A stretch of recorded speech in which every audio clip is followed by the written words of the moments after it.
Rapporti fil-medja internazzjonali qed jirrapportaw kif bosta pajjiżi kbar u ewlenin Ewropej qed jaraw li jispiċċaw is-sena bl-ekonomiji rispettivi tagħhom li mhux jikbru kif jixraq, anzi qed jagħmlu dan b'mod minimu jew saħansitra qed jiġkienu dan kompletament bil-maqlub ta' dak li qed tesperjenza Malta.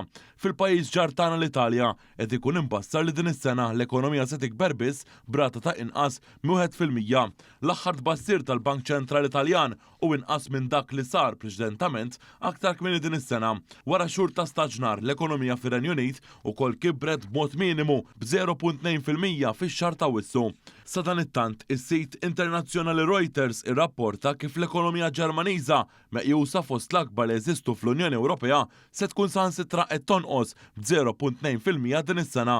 Aktar kmieni din is-sena kien imbassar li din kellha tikber b'0.3%. Hawnhekk is-sitwazzjoni ferm differenti għall-ekonomija Maltija kif qalu wkoll l-espert tal-Aġenzija Internazzjonali DBRS fl-aħħar jiem fejn fl-aħħar rapport tagħhom qalu li fl-ewwel nofs ta' din is-sena l-ekonomija Maltija kibret b'6%.